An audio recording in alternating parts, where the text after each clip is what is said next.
ഇന്ന് ഞങ്ങളുടെ നാട്ടിൻപുറത്തെ കുറച്ച് വിശേഷങ്ങൾ പറഞ്ഞാലോ. രാത്രി തകർത്ത് പെയ്ത മഴയുടേതാണെന്ന് തോന്നുന്നു. രാവിലെ എണീക്കുമ്പം തന്നെ നല്ല തണുപ്പുണ്ടായിരുന്നു. എനിക്ക് കുഞ്ഞിലെ മുതലുള്ളൊരു ശീലമാണ് ബ്രഷും പിടിച്ച് പല്ലേക്കാന്നുള്ള പേരും പറഞ്ഞങ്ങ് ഇറങ്ങും അച്ഛമ്മയുടെ കൂടെ പറമ്പിക്ക്. പിന്നെ അമ്മ വഴക്ക് പറഞ്ഞാലേ തിരിച്ചു കയറുള്ളൂ. ഞങ്ങളുടെ മുറ്റത്തെ വിലക്കിപ്ലാവ് ഈ വർഷവും പതിവ് തെറ്റിക്കാണ്ട് നിറയെ കായ്ച്ചിരിക്കണു. നല്ല മധുരാട്ടോ ഇതിൻ്റെ ചക്കയ്ക്ക്. കിണറ്റിലിതേ പുതിയ കപ്പിക്കുഞ്ഞുങ്ങൾ വിരിഞ്ഞിട്ടുണ്ട്. കാണുന്നുണ്ടോ അറിയില്ല ക്യാമറയിൽ. പിന്നെ വിഷു ആയിക്കഴിഞ്ഞാൽ ഞങ്ങളുടെ മുറ്റത്ത് നന്മമരം നിറയെ കണിക്കൊന്നു വരും. പക്ഷെ അതൊക്കെ അതുപോലെ തന്നെ കൊഴിഞ്ഞ് വീഴുകയും ചെയ്യും. കണി വയ്ക്കാൻ ഒന്നും കിട്ടില്ല. അമ്മ വഴക്ക് പറഞ്ഞു തുടങ്ങിയോണ്ട് തന്നെ നമുക്ക് വേഗം പോയി കുളിച്ച് അമ്പലത്തിൽ പോവാം. ഞാനും കൂടെ കോട്ടമ്പലത്തേക്കാണ് പോണേ. ഇവിടെ ഉള്ളതിൽ വെച്ച് ഏറ്റവും നല്ല ഭംഗിയുള്ള അമ്പലങ്ങളിലൊന്നാണ് കോട്ടമ്പലം.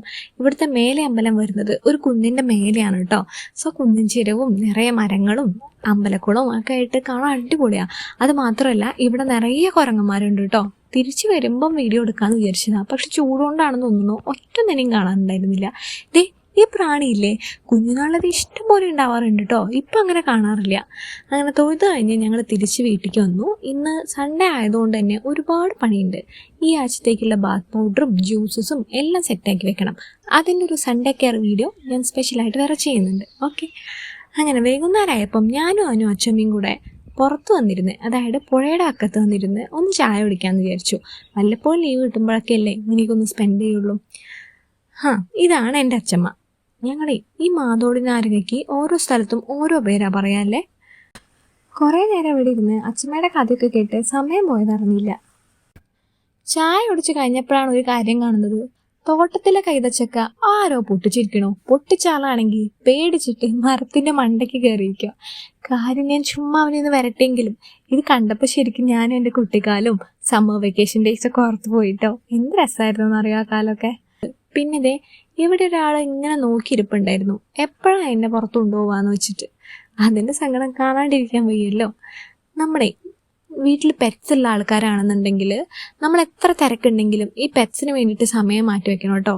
കാരണം അവർ കാത്തിരിക്കുന്നൊരു നിമിഷമായിരിക്കും. അവരെപ്പോഴാണ് പുറത്തു കൊണ്ടുപോവുക, നമ്മളെപ്പോഴാണ് അവരുടെ കൂടെ സ്പെൻഡ് ചെയ്യുക, ആ സമയമായിരിക്കും അവർക്ക് ഏറ്റവും വലുത്. അപ്പോൾ നമുക്ക് എത്ര തിരക്കുണ്ടെങ്കിലും അത് അവരെ അറിയിക്കാണ്ട് അവർക്ക് വേണ്ടി സമയം കണ്ടെത്താൻ എന്തായിട്ടും ശ്രമിക്കണം. ഇവക്ക് നല്ല കുറുമ്പാട്ടോ. മേ ബി ഞങ്ങൾ അങ്ങനെ കൂട്ടിന്ന് പുറത്തു വിടാത്തോണ്ടാണോ എന്നറിയില്ല. അതുകൊണ്ട് തന്നെ അച്ഛമ്മയോടിടയ്ക്ക് കുറുമ്പിപ്പാറു എന്നൊക്കെ വിളിക്കാറുണ്ട്.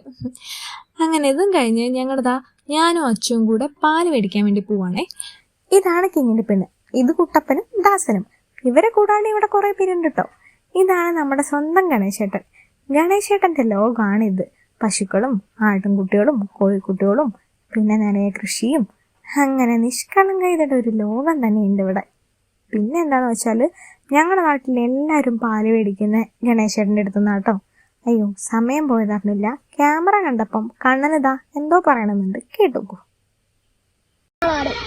ഇതിന് 2 കാലുണ്ട്, ഒരു വാലുണ്ട്, ഒരു മൂക്കുണ്ട്, 2 കണ്ണുണ്ട്, ചെവിയുണ്ട്. ഇതൊക്കെയാണ് ഇവിടുത്തെ സീനിയർ സിറ്റിസൺസ്. ഇവർ കൂടാണ്ട് കുറച്ച് പേരുണ്ട് കേട്ടോ. അവരൊക്കെ പറമ്പിക്കട്ടേക്കോ. പാലൊക്കെ വാങ്ങി ഞങ്ങളിതേ തിരിച്ചു പോന്നു കേട്ടോ.